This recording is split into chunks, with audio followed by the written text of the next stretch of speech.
So we've begun our story, and I hope that you're sitting comfortably at home. For every story has to be put into a context. And this one is of a prophecy, or a number of them, sayings from a long time previous, talking about the Messiah to be born. A good story as well, however, in a context, also has crisis moments to get us hooked, to make us think, to help us journey along with the story. It could all end up here, we might think. The do-do-do moment. It might surprise you to learn. The crisis in the Christmas story first comes in the form of a man named Joseph, the one Mary was engaged to, but had not yet married.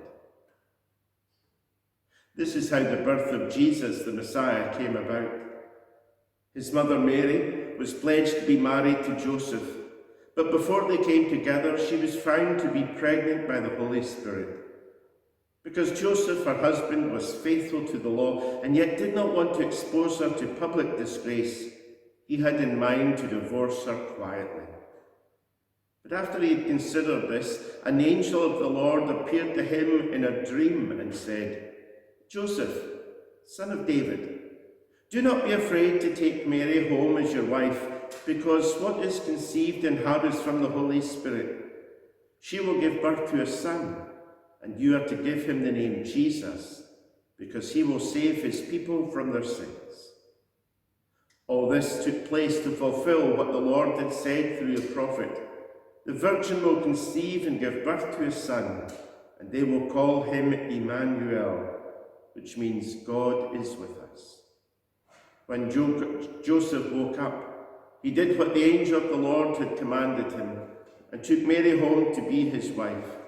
But he did not consummate their marriage until she gave birth to a son, and he gave him the name Jesus. Joseph had questions. What was happening didn't make sense.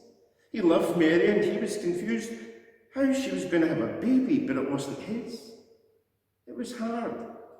And no doubt he was angry. And I guess we could put ourselves in his shoes and understand why. My wife to be having a baby, what will people think, he would say. She doesn't love me like I love her. He could have chosen to dismiss his role in the story and not believe all that he had been told in the dream. He could have instead listened to the gossip around Nazareth about Mary being pregnant. He could have chosen to ignore the mystery and wonder unfolding around him. But Joseph chose to believe.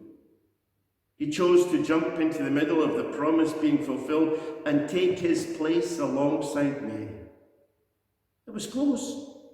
For if it had gone the other way, where would we have been? Would we be here today?